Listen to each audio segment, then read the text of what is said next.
Olá, galerinha! Como vocês estão?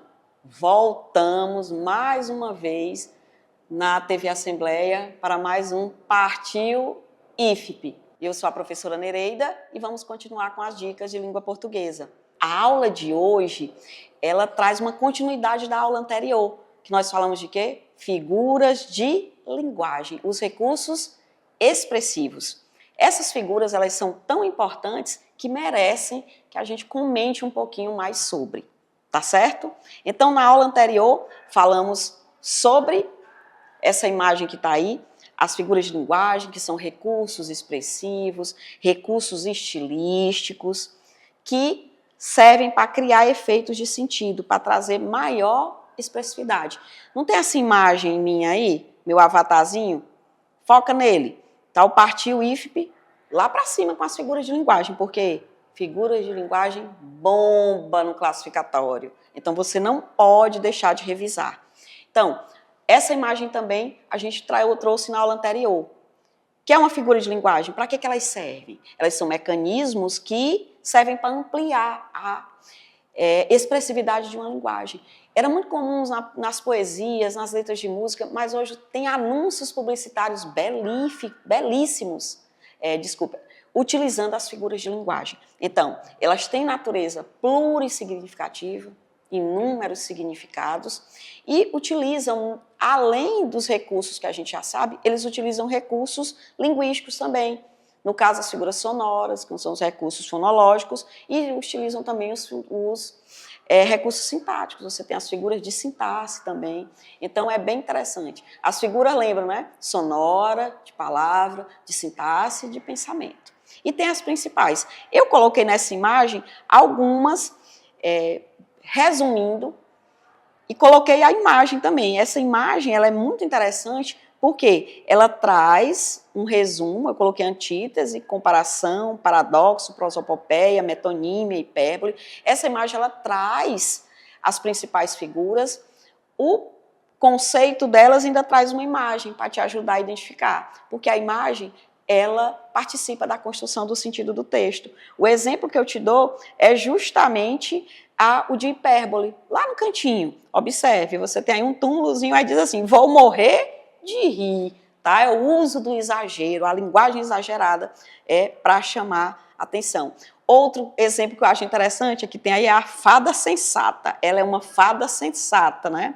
Então você tem uma afirmação usando palavras com um sentido totalmente diferente. Você tem um sentido diferente do real, sentido conotativo, sentido metafórico. Tá? Então, dando sequência a essa aula, tem um momento agora, fica a dica. Fica a dica de que você tem essa sequência de quadrinhos aí, tem o seguinte, a ironia, você tem o sarcasmo e você tem o deboche. Eu adoro essa tirinha. Ela diz o seguinte, a ironia, olha só, ironia, olha só quem chegou, não está nem um pouco atrasado. Lembre-se que a ironia, você percebe com mais clareza quando ela precisa do recurso, o gesto, a entonação de voz, então não esqueça disso não. Sarcasmo, chegou cedão para a reunião de amanhã. A ironia ficou mais pesada, mais complicada, tá? E o outro diz assim, ih, lá vem o prêmio Nobel da pontualidade, tá? Então você tem o seguinte, o deboche, que é bem mais expressivo. Então, as figuras de linguagem, elas servem para isso. É o quê? Gerar maior expressividade. E você tem aí 3 exemplos parecidos, que é a ironia, o sarcasmo e o deboche, que são bem parecidos, mas eles têm um grau de expressividade maior, tá? Então, não esqueça disso aqui. Eu trouxe essa parte que ela é bem interessante, às vezes você se confunde, mas essa imagem aí resolve muita coisa para você. Não esqueça dela, não. Próxima dica.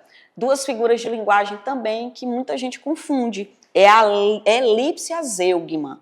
O que é a elipse? É a omissão, atenção lá para a imagem, é a omissão de termos em um enunciado que não foram citados anteriormente. E então, eles podem ser o quê? Facilmente identificados. É um recurso bem interessante para você usar. A zeugma é a omissão de termos que já foram citados em algum momento na sentença. Elipse, omissão de termos. Não foram citados, mas você identifica facilmente. Zeugma, omissão de termos que já foram citados em algum momento. Coloquei 2 exemplos. Elipse, andei por todo o parque da cidade. Quando você fala andei, você tem aí um termo que ele não aparece. Ele não foi citado anteriormente, mas ele é identificado. Qual seria aí? Andei, no caso, eu. Tá aí aqui, ó, na própria desinência do verbo, andei. A Zeugma, ele gosta de geografia. Eu, de português. E você? Gosta de quê? Eu gosto de português.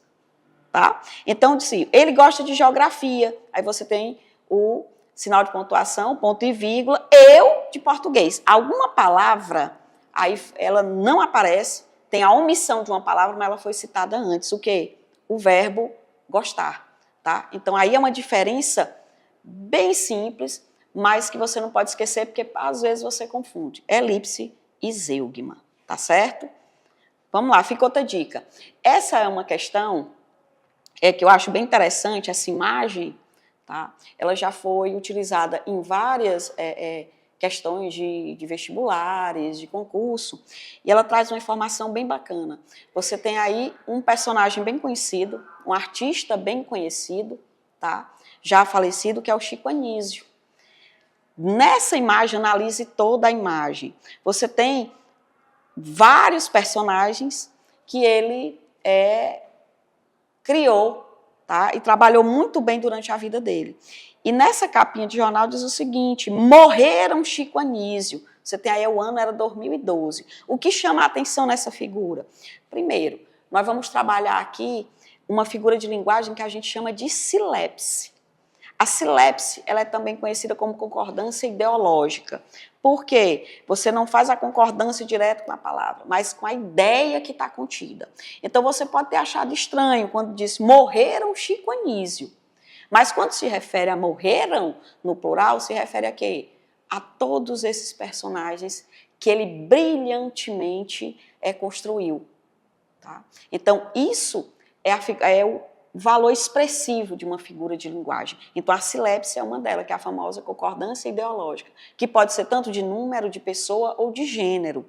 Tá? Olha outra frase interessante. Dizem que os piauienses somos muito simpáticos, né? Você podia pensar no são, mas somos nós, né? Eu me incluo nessa, né? Nesse piauizão. Vossa Excelência está preocupado. Você tem Vossa Excelência, mas ele deve estar concordando com a ideia de que esse pronome de tratamento está sendo usado para uma pessoa do gênero masculino, tá? Então, muito cuidado com a silepse ou a concordância ideológica, porque você pode facilmente errar essa questão e não pode, de jeito nenhum. Então, essa é uma dica curiosa e bem interessante. Por isso que eu deixei essa dica para outra aula, para outro momento, assim como eu deixei também aquela questão da ironia, do sarcasmo e do deboche. Tá? Que é preciso você entender tudo isso. Hora boa, qual é agora? Hora de praticar. Vamos praticar? Isso que a gente trabalhou hoje. Armandinho, voltou. Professora Nereida, é Armandinho em toda a aula? É Armandinho em todas as aulas. Por quê? Armandinho é uma das tirinhas mais interessantes que a gente tem hoje. Na minha opinião, né? Mas muita gente gosta. E se você não segue o Armandinho, dá uma olhada. Em todas as provas, livros didáticos, o Armandinho aparece de forma constante, tá? Então, observe essa tirinha do Armandinho, para podermos responder as questões. Filho, você é o meu sol. Então, fica mais comigo. Você parece meio pálida.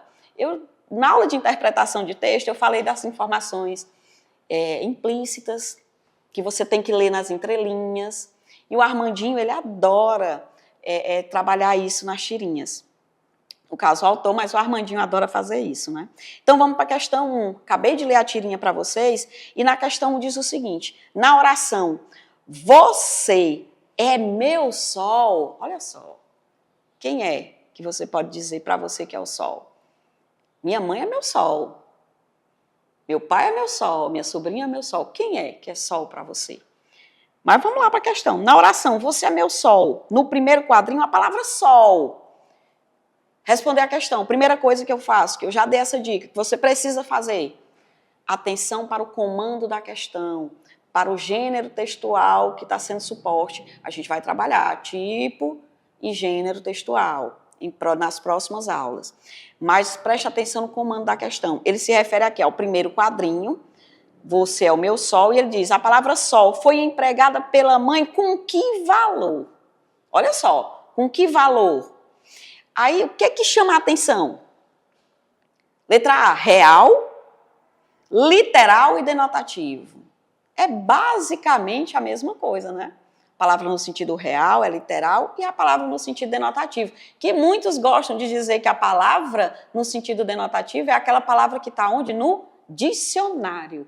Tá? Por isso que tem a palavra lá no sentido real, tá? O conceito de uma palavra, usando a função metalinguística, que nós vamos trabalhar também em outras aulas. Então, isso é praticamente a mesma coisa. Aí você tem a letra D e a letra E, com valor que? Conotativo ou com valor referencial, para se referir a algo.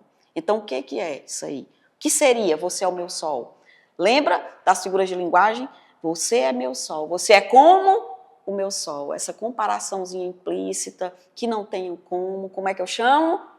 Metáfora. Então, qual seria o valor que ela está usando aí? Usou uma metáfora, então seria, qual é o valor? Conotativo. A palavra fora do sentido real. Tudo bem? Questão 2, ainda sobre essa tirinha do Armandinho. Pelo contexto da tirinha, muita atenção ao contexto, muita atenção para as imagens, você não pode esquecer disso. Pelo contexto da tirinha, a fala do menino, do Armandinho, no segundo quadrinho, revela. Qual é a fala no segundo quadrinho? Então, fica mais comigo, ele diz, né? Filho, você é o meu sol. Então, fica mais comigo, você parece meio pálida. Quando ele fala do sol, né? Daí o sentido real e o sentido figurado, como eles acontecem no mesmo texto. Então, essa fala dele no segundo quadrinho revela o quê? Letra A, que ele está corrigindo a mãe por tê-lo comparado ao sol. Será? Cuidado com aquilo que não está no texto, não se refere ao texto, que tem coisa demais do que está no texto, que contradiz as ideias do texto. Letra B, falta de respeito. Uma vez que a mãe o faz um elogio a ele e responde com grosseria. Será que foi falta de respeito? Que ele compreendeu a palavra sol diferente da forma como a mãe a empregou. Olha essa letra C. Letra D, desprezo. Visto que ele não dá a mínima para o carinho que a mãe declarou. De jeito nenhum. Tá? Só teve algum problema de entendimento. Que ele tem dificuldade de entender o que a mãe dele está falando. Não é que ele tenha a dificuldade de entender tudo, é muito geral essa resposta. Cuidado com essas alternativas que dão ideia no sentido geral, que generalizam tudo. Tá? Então, aqui, na verdade, qual é a questão do entendimento? A mãe usou a palavra você é o meu sol, no sentido conotativo, usou uma metáfora, e ele entendeu como no sentido real. Se você é o meu sol, fica mais comigo, fica pertinho de mim, porque se eu sou o sol, eu posso te ajudar, né? Porque ele diz, inclusive, que a mãe está um pouco pálida. Trabalhou aí também a quebra de expectativa, eu sempre digo para vocês. Então, qual seria a letra? Letra C, que ele compreendeu a palavra sol diferente da forma como a mãe a empregou. Bem interessante, linda a questão. Questão 3, ainda sobre o Armandinho. Ao pedir que a mãe ficasse perto dele porque parecia pálida, o filho demonstra entender a palavra sol em sentido denotativo. No sentido o quê? Real. A escolha pelo emprego da denotação em oposição ao sentido conotativo da mesma palavra, a palavra utilizada no sentido diferente do real, empregado pela mãe, provoca que efeito de sentido na tirinha? Gente, aqui eu preciso mostrar para vocês uma coisa que eu mostrei lá nas aulas anteriores e que ela sempre se repete aqui. Primeiro, coloquei a tirinha aí para você, a mesma tirinha. Olha esse gráficozinho aí, olha essa imagem, preste atenção. Recursos verbais e não verbais, palavras e imagens. Em algumas situações eles servem como uma quebra de expectativa. Essa quebra de expectativa, ela acontece para quê? Às vezes é uma ironia, às vezes é para gerar humor, às vezes é para questões de crítica, para fazer uma crítica. Então, aí na tirinha, esse recurso que ele usou. E esse efeito de sentido, essa quebra de expectativa, você vai ter aí a letra E. Perceberam aí que o gabarito está dançando? Pois é assim que você vai, é desse jeito que você vai sair da prova do exame classificatório. Feliz, porque vai dar tudo certo, tá bom? Então aí é um efeito humorístico. Cuidado com a quebra de expectativa. As tirinhas são bem comuns. Tá certo? Bacana? Deu certo aí? Então é o seguinte, é mais uma dica, mais figuras de linguagem. Na próxima aula eu vou trabalhar mais questões com vocês e trazendo o texto agora só de linguagem verbal, só com palavras. Tá certo? Bons estudos. Mais uma vez, obrigada e até a próxima aula.